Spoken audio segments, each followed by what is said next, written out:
I've said before in this podcast that the highest value in our dynamic and our dominant submissive relationship is the truth.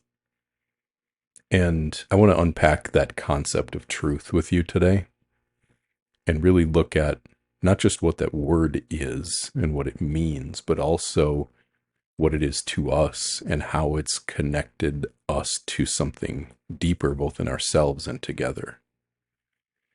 This topic came both from a question that someone asked us through Instagram, but also was made more clear to me because of a question someone brought on my other podcast, Conscious Dominance, where we were talking about truth and authenticity in an episode. And somebody said in the comment that this all feels like it's in a different language to me. The truth is just the truth, he said. And I can't even fathom what you would be talking about to be saying like my truth and using this word in so many different contexts. I want to start a little bit with why is this a foundational thing for me in my life, and why is it such a foundational thing in this relationship? And this word truth is a foundational thing to me in my life because at a certain point of my growth, I realized how much bullshit my life was. I realized how much of my life I was living out of performance, out of obligation, out of avoidance of pain, all things we've talked about in recent episodes here. And when I started to see that, at one point, I said my highest value was freedom because I felt very much like I wasn't free. And then I saw to a certain extent that freedom as a value only got me so far. Free from what? And free to do what? And this is where I came to truth as being my highest value rather than freedom. Because to me, truth means that I'm doing what's right, not just for other people, but for myself and for who I really am. Do you have something to finish there? Otherwise, I have a question. Go ahead. You said not just for other people, but for yourself. Is that always in alignment?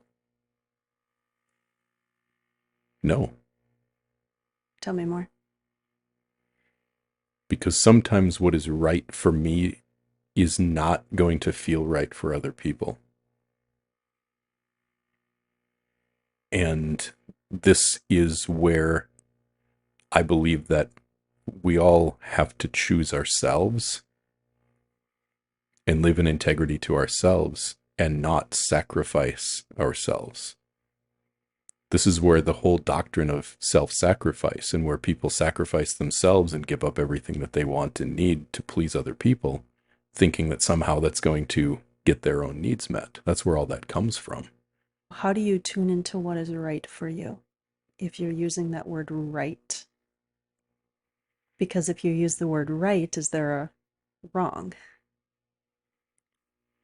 This is what truth means to me, because right is what is correct. The definition of the word true is in alignment with fact or reality. And so I believe that every one of us has a truth, an essence, a spirit, something about us that we are born to experience. And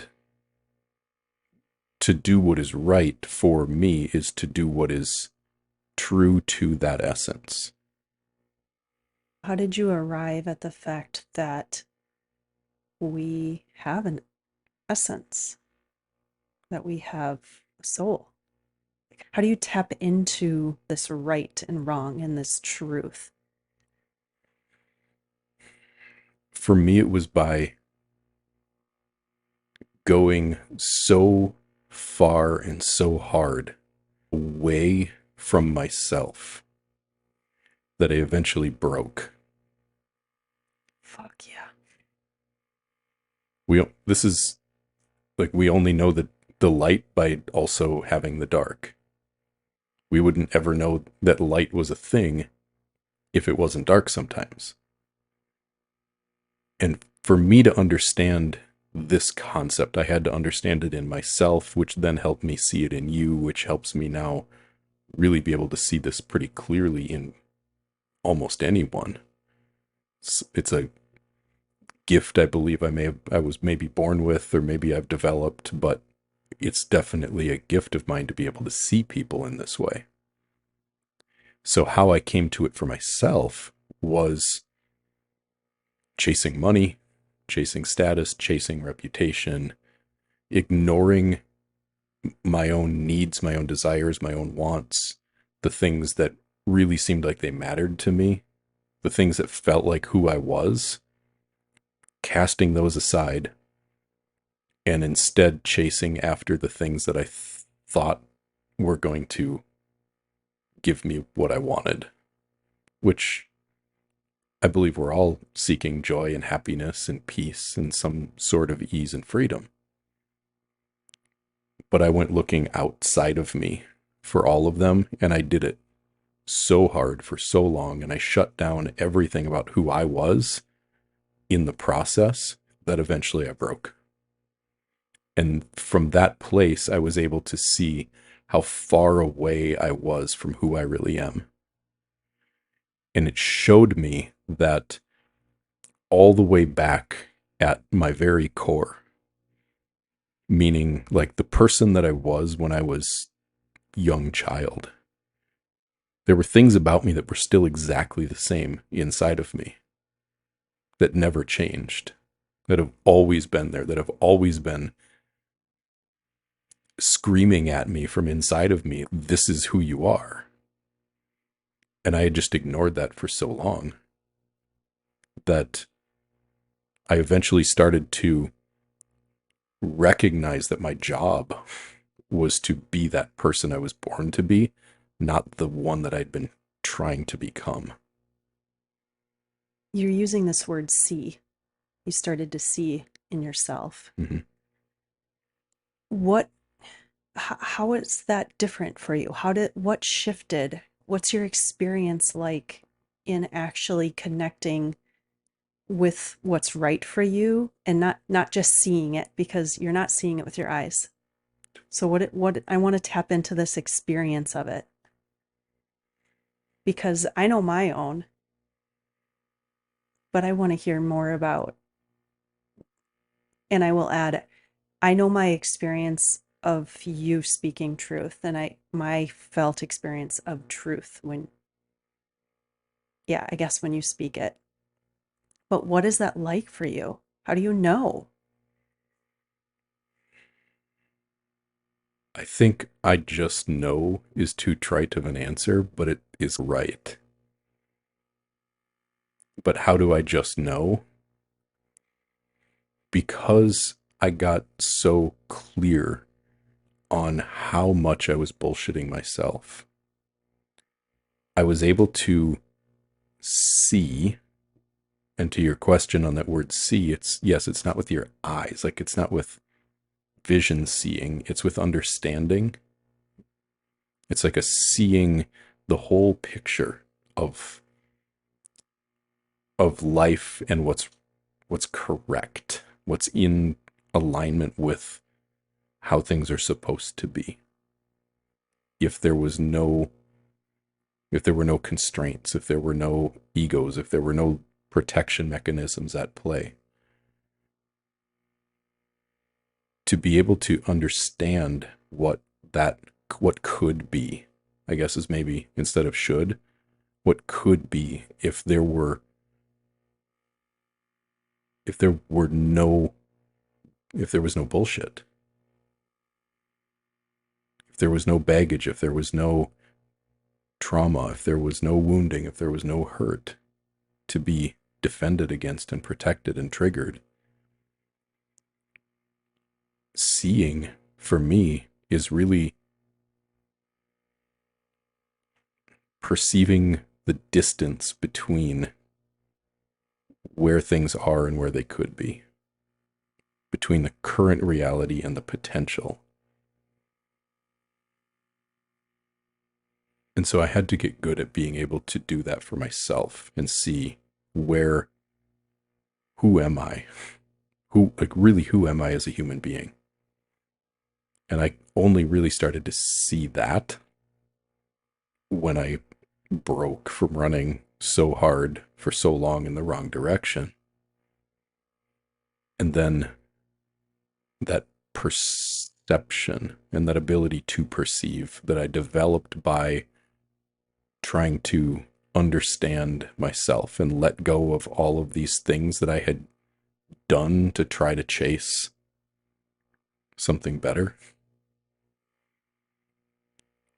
It really brought me a deep sense of compassion and empathy for people in seeing that everyone does this.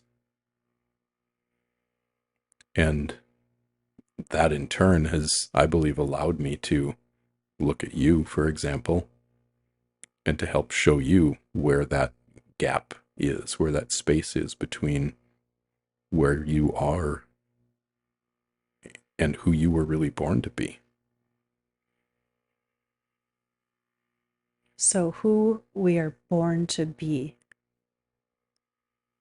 is what you're getting at when you are speaking truth. Yes. The life that we are really here to live, the experiences we're here to have, the abundance that we are able to experience. And I think this is our whole purpose in life, is to shed all of the layers to be able to just live that life in every single moment. So, going back to that definition of true or truth, it says in fact and reality or reality. I think it's but Because when you said that, I was like, oh, it's no wonder that this word feels complicated to some degree, because I was there for a long time. Because I associated truth with black and white, with right and wrong as something for everybody. It wasn't about me, it was about my experience of religion. This is good, this is bad, this is right, that's wrong. And I grew up with the Bible, and so Jesus was the one who was using this word truth. And so that's where I came from with that word. And I don't know where along the way that I started kind of more tuning into what it was, but I got to a point where I started to feel something. Literally, you finally started to feel something. Yes, it's not that I wouldn't feel things before. I was not completely shut down in emotion. Like, I would cry. And I've heard plenty of women say, "Oh, I don't cry." And I remember one moment where I was like, oh man, this lady, she had to be probably 70. And she's, oh, I don't cry. So, oh, like my heart just felt for her because like, really?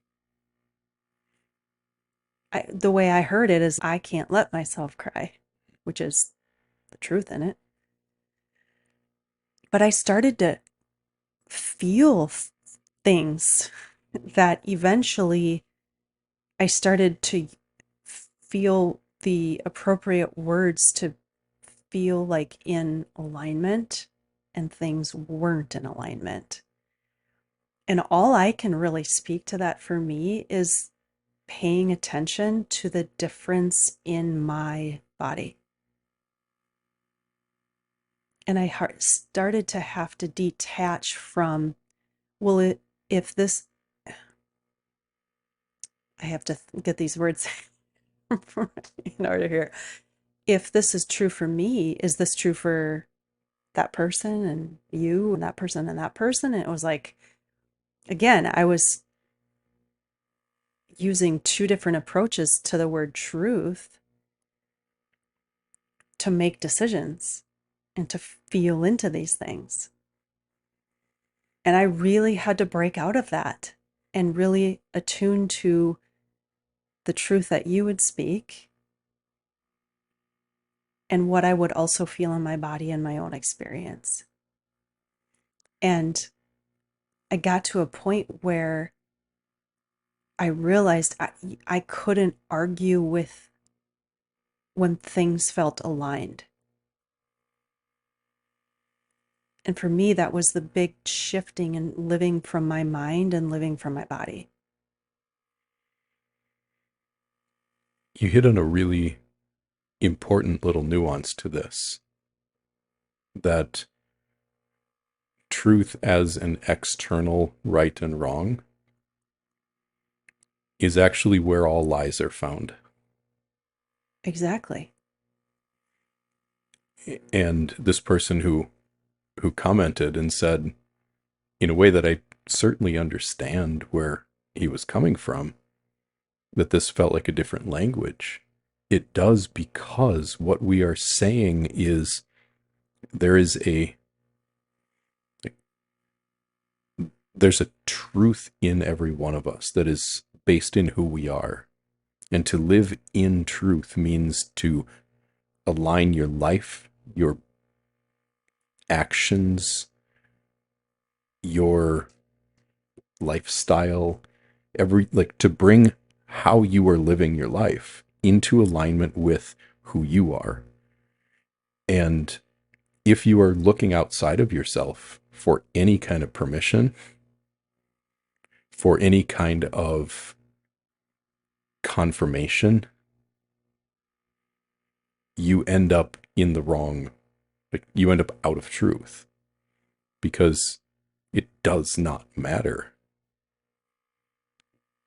And we know this, we know we're all different. You can make that statement and everybody will say, yeah, we're all different. You'll get 8 billion nodding heads. Yep, everybody's different. Mm-hmm.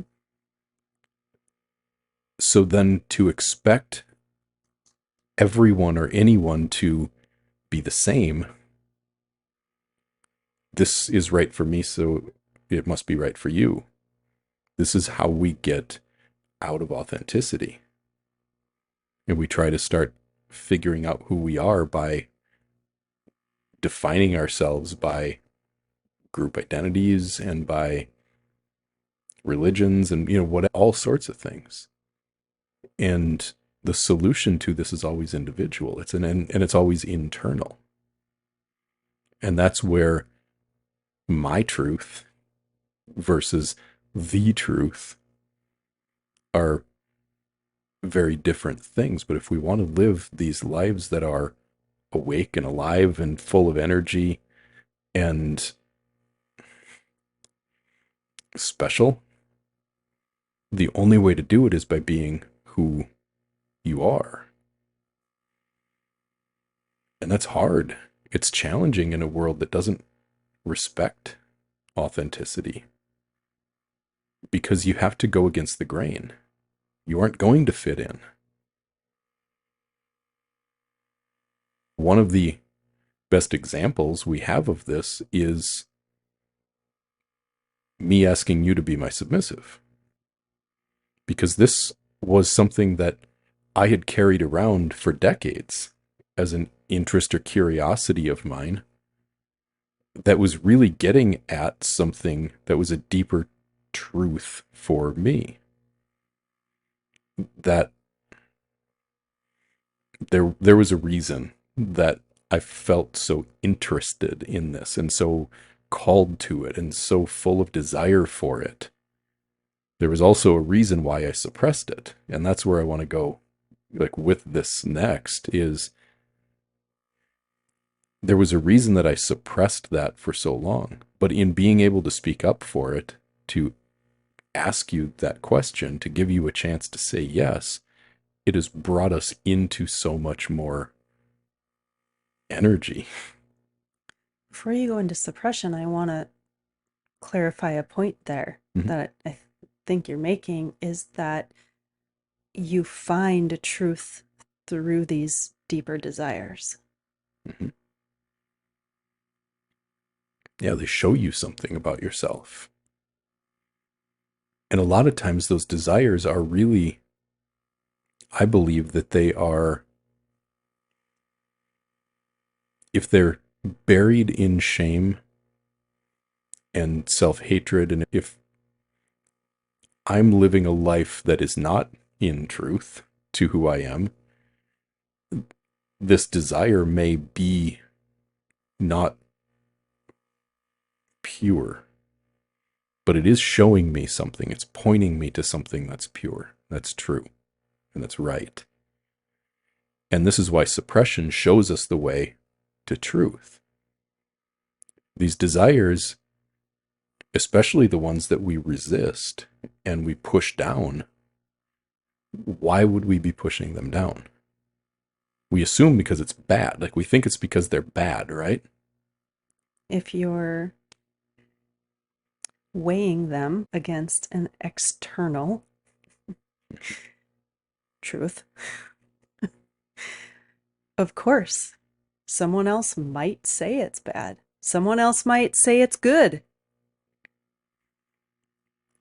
And the way that it's coming out might not be kind. It might not be loving. It might not be empathetic or compassionate to other people. Like, we do hurtful things when we're suppressing good energy. The way that it comes out can be very hurtful To ourselves as well. to ourselves, to others, to the whole world. And I think this is where a lot of the troubles in the whole world come from, is the amount of authenticity that's been suppressed. But if we're willing to look underneath these desires that and the things that we think are bad and wrong, we can see that there's probably something about ourselves that we haven't accepted, that we've denied ourselves. And this is where I believe we start to get closer to who we are and who we were born to be. Because that part of us that, like, we don't have parts, we only have one us, but we tend to separate ourselves into good parts and bad parts. And that thing about ourselves that we push down or we shame, probably because of an external truth. Parents told us it was wrong, or religion told us it was bad, or whatever.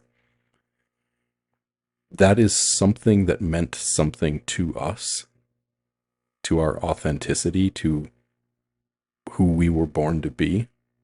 It meant something to us, and we pushed it down. And so by looking at what is that, and why did I push it down, and how can I bring acceptance to it, is for me how I've been able to see for myself, for you, for others, who are you really? So, also, what I'm hearing you say is that these desires are showing us more of our own truth, but they can be cloudy. They can be coming out sideways. How do you know, as a man, I want you to speak from that perspective. In your experience, how do you know if a desire is a little mucky, if it's pure, if it's true? Like, how do you start to fine tune into the purity? You mentioned before about being in your body. It really is about being present with that thing, whatever it is. There's a certain freedom and lightness that you will feel, for me at least, that I feel when something is right. You've seen it before with me, where if people have watched this podcast long enough, they've seen it, where I get tears that well up in my eyes sometimes. You get truth goosebumps and tears. They're very telling. You can't not notice the experience in the body with them. Mm-hmm. When you start to experience them time and time again and pay attention to what's the experience you're having, what are the frequency or like what's the frequency of the words you're saying or receiving. Yeah, Yeah, and this is like harmony. exactly. It's like music. When there's something that's right, it has a certain vibration. When something is true, it has a certain vibration. Yes. And so when our words and our actions and maybe just our desires line up with that, you just feel it. And I think most people have this, and they probably, if they don't realize that they have it, they just haven't noticed. But if you're willing to look at the times when you're maybe doing things you really love, or you are really deeply moved by something, by music, maybe by love, by someone you love, partner, your kids, you'll have a physical sensation somewhere in your body somehow. And if you can notice that, it'll help to show you the path and the way. Yeah, and I do believe that is something that's available to everyone. How it shows up is going to be unique to you. Of course, I've come across other women who speak about these truth goosebumps, right? I have been out in 80-degree weather and my body breaks out in these goosebumps when I was listening to a friend speak something. And I wasn't cold No. at all. So this is happening time and time again for me. And that's just one of the signs. But there was plenty of points in my life where I was not connected to that. And you said before that there are no parts. The way I've experienced myself is I actually fragmented myself into parts.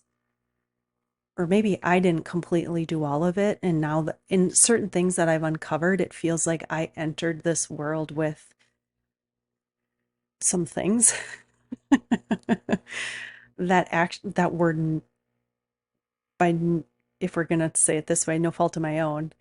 And so I feel like there probably was a fragmented part to me, like very ego. And that's the fragmented part, is this ego facade protection thing. Us as a soul, we are whole. And we use also this word self. We say, who am I as a self? The self that I knew was this fragmented ego. But that's who I thought I was. And that's why I couldn't tap into the truth through my body as well.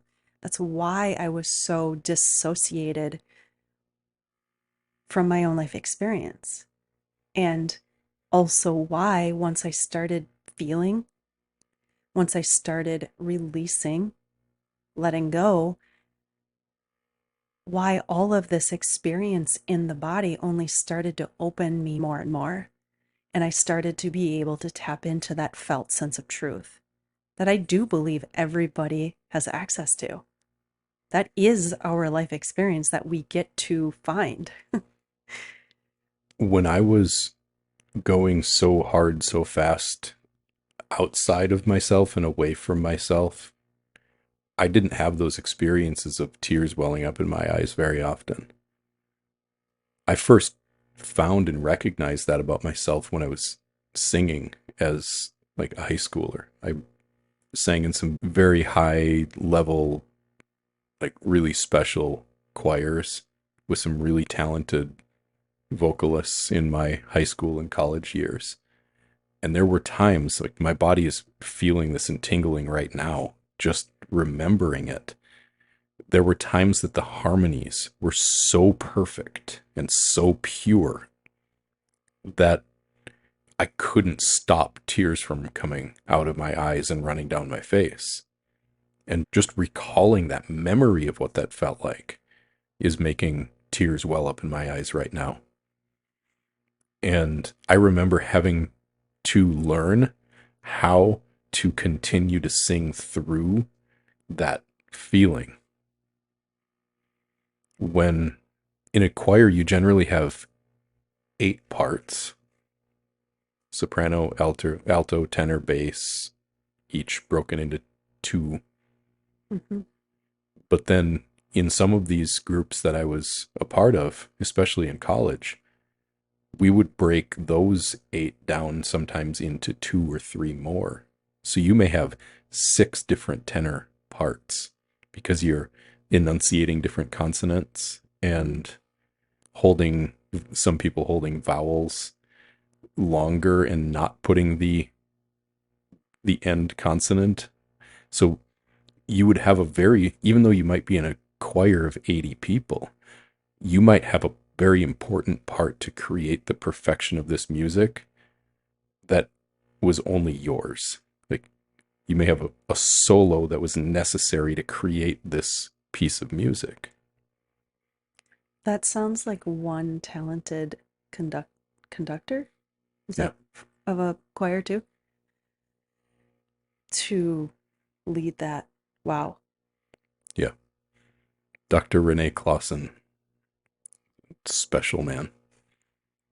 So I had to learn to continue to push myself to execute on life being that music I was making in that moment, because that's our life. It's what we're doing right in this moment, through that feeling of just being sometimes overtaken by emotion.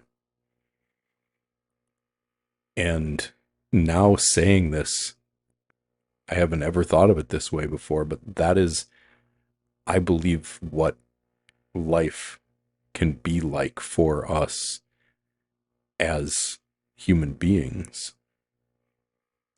to live in that almost overtaken by emotion state of connection to beauty and truth and the perfection of everything that's happening in every moment, and to stand there in it and just let it take over. And that, to me, that is, I talked about harmony, this whole thing with music and harmony. This is why we have to be connected to who we are as individuals, as authentic individuals. Because to live in that kind of harmony that music showed me, we have to be living our life, our beliefs, our actions in harmony with that thing about us that has been true since before we were born. Yes. But we all go through a period of disintegration. It's a necessary part of the human experience, that we are born with this soul and with this purpose and with this kind of point of being here in this body to have this experience, that we are on earth in this little blip of time and eternity to experience. And I believe that it is our journey, our human journey, to go and to be taken away from that truth by all of the experiences that we have in life, until we reach a turning point where we turn around turn back inwards, and we fight the battle to come back home. Meaning that soul, that truth of who we are, to be able to be alive in our bodies and lived in every moment of our life without external identification at all. I really have come to appreciate that word harmony. I love music to begin with. I didn't have the same kind of experience that you've described. I was the band kid and enjoyed it. But now, honestly, looking back, I can see the part of the reason that I couldn't tap into the feel of the music because of my own fragmentation. Because as I've come into more of who I am, I've had moments just from listening to Zach Brown sing, where all of a sudden the purity of his voice and some of his songs, it just makes me cry almost every time I listen to it. If I tune into it, depends on if it's just playing in the background or not. But that's a felt experience. And that only is a small part of what I feel has opened in my system, my whole body. My whole body has opened. I've experienced changes as I've only continued to seek that true soul connection. And I believe that's the God connection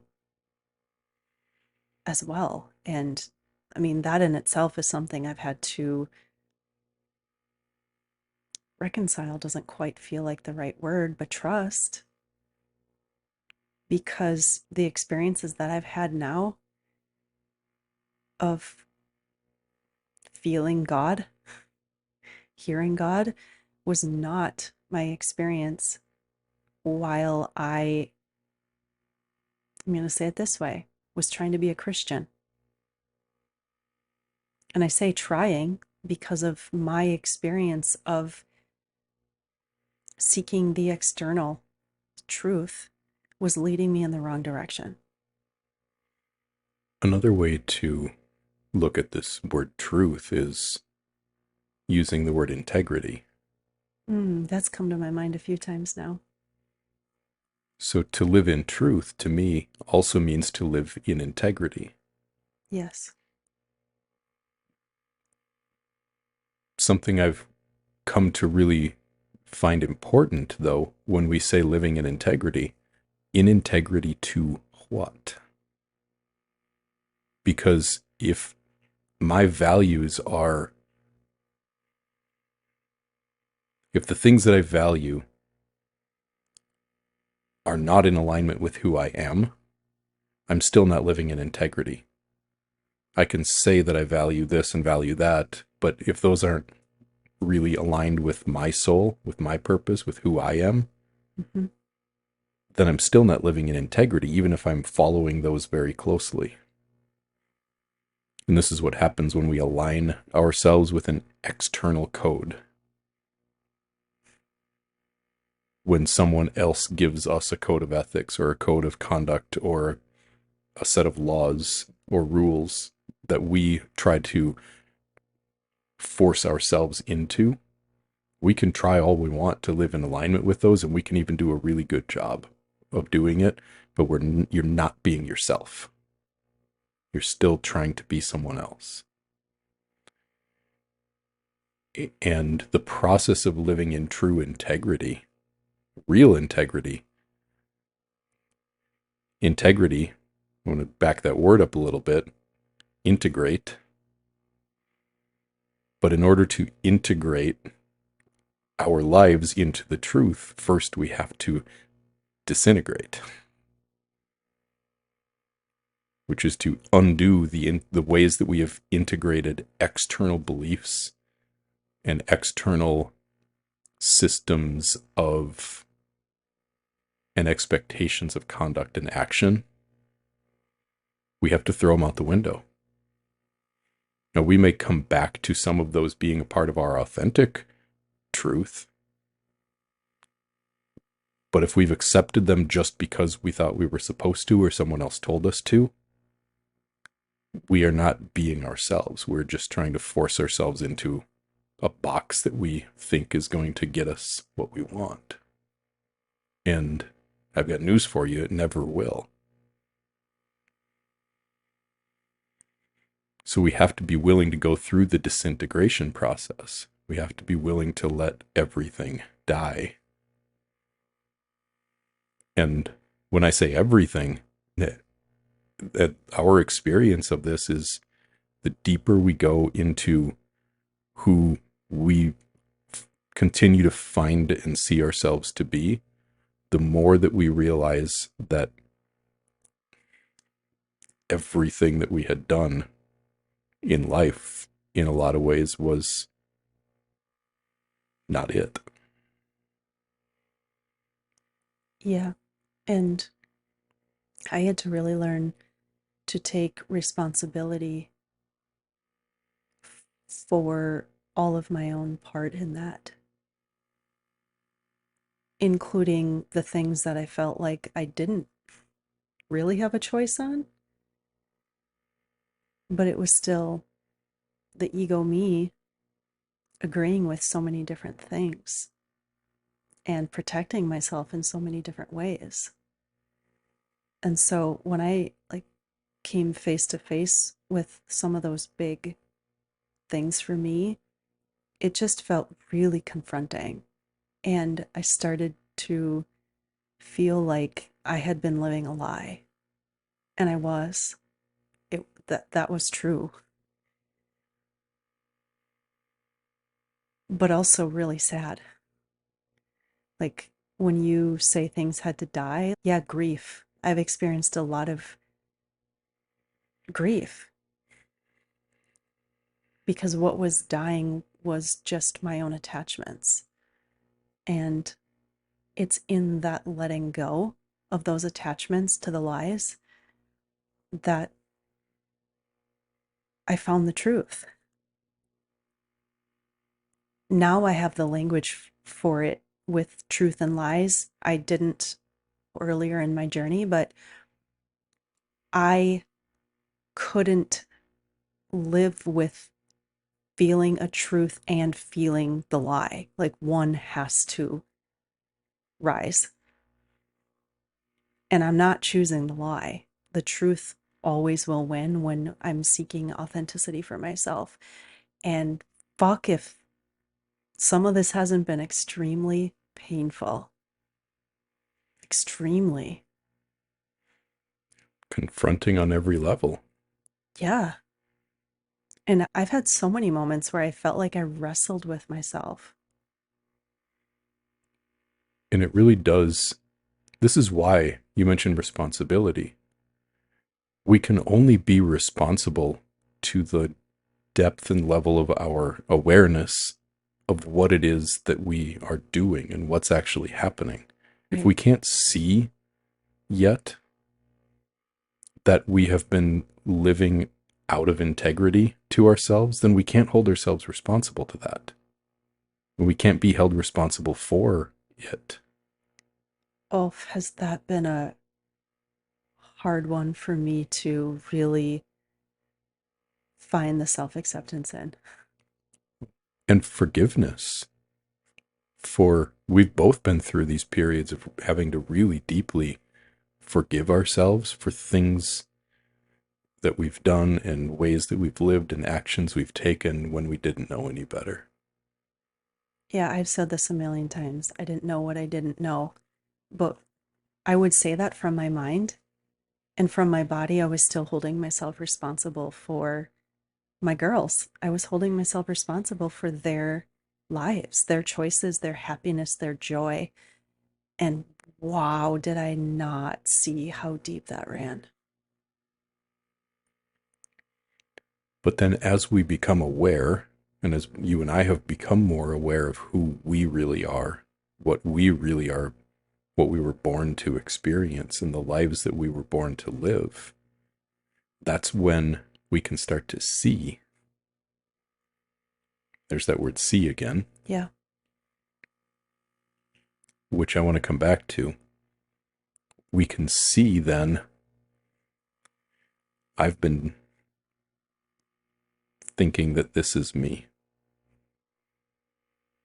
This limitation, this belief, this way of approaching life, I thought that this was who I was. But I was really just trying to please someone else. I was really just trying to avoid some kind of pain. I was really whatever. I was not in myself. I was out here with it. And when you can see that and also then feel what you actually desire, coming back around to what we said earlier, those desires pointing you to the truth, then we have that dissonance. Which is the opposite of harmony, where we are in some sort of dissonance, and we don't know that we loved the lie so much until we can see that it was a lie. When it was not in truth, it was not in integrity. But once we can see that, then we really do have a choice to make. Because choosing what's true and what's right is going to mean all sorts of things are going to have to die over here. Oh, do I feel the. Yeah. All sorts of things are going to have to be let go of. But if you really believe the truth and you feel the truth, it's damn near impossible to go on living the lie. I have had plenty of moments where I feel both and I feel the dissonance and it feels impossible. There's like this stuck feeling of wanting to move but feeling frozen. Yeah, and I've been there too. I think that's because a lot of times we've built whole entire lives on top of these lies. Absolutely. We've built relationships, we've built careers, we've built our entire identity as a person on top of something that's just flat out wrong. And sometimes we can even look back in time to see when we did it. Like when I ditched my music major for business. I can see the way that I bought into the falsehood and gave up on the truth. Are you telling me that when you worked in the business that you didn't have those moments of harmony of tears coming down your face in business? No, I'm sorry. but I get to have them all the time now. Was there ever a back then for you, because you spoke about some of these truths being experienced as a child? Yeah. Like, it sounds like for a while in your life, all of that was shut down. Most of it, yeah. Sometimes when I would listen to the right kind of music or have an unexpected experience. But yeah, for the most part. But I will say life always works out because your business led you to me and me to you. And I would not be the man that I am if it wasn't for you. And I would not be the woman I am today if it wasn't for you. And this is why we say things like everything happens for us. Because I had to go through everything that I did. You've had to go through everything that you have. And then we have to go through the disintegration process of letting everything that's not right die. And before everything has died, we will look at that and feel like it's impossible. And it will probably, for most people, even make them believe and feel that this thing that they want, this desire that they have, must not be right, or it wouldn't be this hard. Yeah. But in reality, what you're looking at is all of the ways that you've deceived yourself And all of the unwinding of those lies sometimes you're going to have to go through in order to find your way back. And sometimes one of two things is going to happen. If you see the truth and you choose to go back to living in those lies, you're probably going to destroy yourself. Or the truth is going to win and prevail, and your ego is going to do something to fuck up your life because it's going to continue to try to maintain the narrative that you're not good enough, that you're not smart enough, that you don't deserve it, that you're not worthy, whatever. If you don't let the falsehoods die, they will consume you. Mm-hmm. Which happens in a variety of ways. If we want to come back to living in the truth, that does mean there are going to be hard decisions. For me, what that has looked like has been looking at those hard decisions and realizing if I make them, I'm going to feel so much lighter on the other side of it. If I can set free all of this, I'm going to come back to this word bullshit, all of this falsehood, all of this stuff that I've done to try to become something other than who I am. If I can let go of it and I can just be me, oh, wow, would that feel like true freedom? And if that's what going through it would leave you with, then you know your path. It's going to take courage. Sure does. And that's where some of that grieving comes from. Yeah. I would say that I've arrived at realizing that the way I see truth now is that back in the days of religion, for me, God was this external thing. Like we joke about, oh, God's up there in heaven on a cloud. And I'm like, well, that's not real, but what is it? Right. And, but I would also hear like personal relationship with God. And I didn't question much of my experience religion at all. I had quiet questions, I think, that even I dismissed very quickly. But now I really feel the truth in the words, the personal relationship with God. And that's how you find the truth. But it all happens through our body. It's the only way to truly connect with that soul essence. And that's how you find that harmony and the felt sense of truth for real, not the truth from the mind, the right and the wrong from the mind, the black and the white from the mind. I would even go so far to say that for me, God has shown itself. I don't even know what the right pronoun would be there I don't know either. because it's not it's an energy, but I'm just going to say itself for reference. God has shown itself to be the truth. Yes.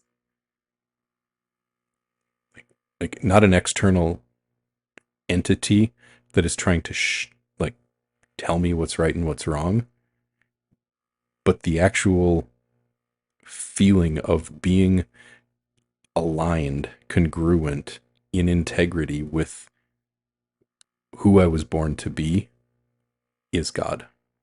Yes, that's a very good way to put it. And that's where, in some ways of languaging this, we become God, or we become an expression of God when we are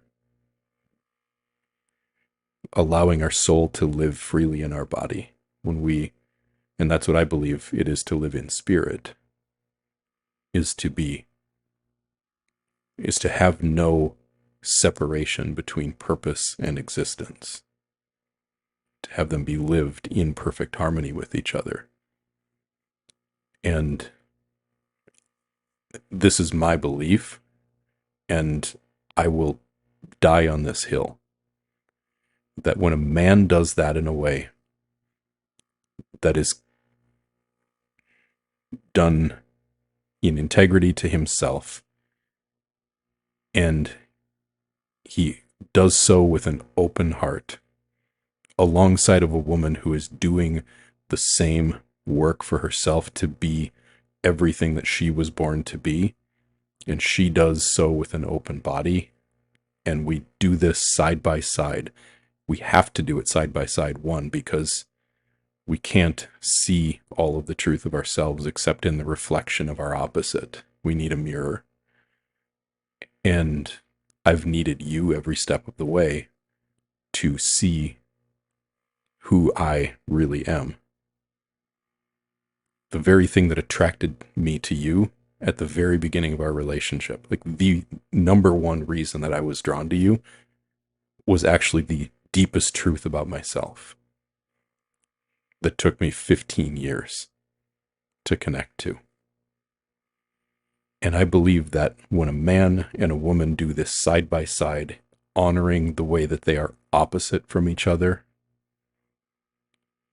becoming whole as individuals side by side in allowance of authenticity in each person, that this is the highest calling and meaning in life that you could possibly experience. I cannot imagine my life being any better and feeling any more and true than when you and I are setting each other free in complete, impenetrable union at the same time.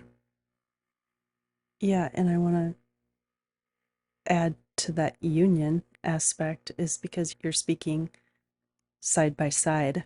I see that in the human experience of this, but the union is what you get to experience because that is the spiritual touch point where this is the line, 3 strands isn't easily broken.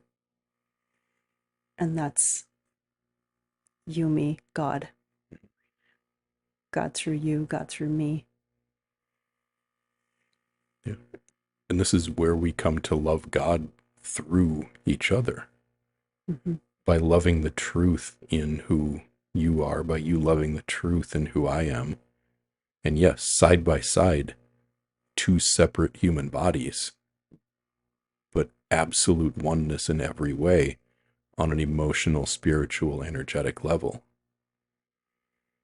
And I will say, and also die on this hill, that this is a game you don't even start to get to play until you've made the commitment that this physical connection is permanent. Yeah. We are not getting out of this under any circumstances. It's you and me. And that's the prerequisite and the precursor to experiencing what we get to experience. Because if there's any felt sense of lack of safety in the permanence of this container, we can't access any of this. Yeah. And I've come to understand that this is what marriage was intended to be. I think it's the only thing that is actually truly what marriage is. Yeah. It's definitely not just signing on the dotted line for the government. In all of this, there's this kind of beautiful paradox of how much we have to be true to ourselves, true to our authenticity, to really set our own body free to live in alignment with our own soul. Yeah. Separately. in order to allow the space for the spiritual connection to happen. Again, this is where codependency kills all of this. Just any sort of a lack of solidity of the permanence of this relationship, it'll make it implausible to even start on the path of building a truly deep spiritual connection. So will codependency. Yeah. Because if I'm codependent on you, I'm so wrapped up in your experience that I can't be true to mine. If you're codependent on me, you are so wrapped up in trying to control and manipulate my experience to be something that you're comfortable with, that you can never connect to your own soul and your own authenticity. And so there's this beautiful paradox of we have to have this permanence, we have to have this trust, and we have to have this individuality in a way on a physical human level that allows you to be all of you and me to be all of me, but in absolute connection with each other, acceptance of each other, trust in each other, and trust in ourselves. And from there,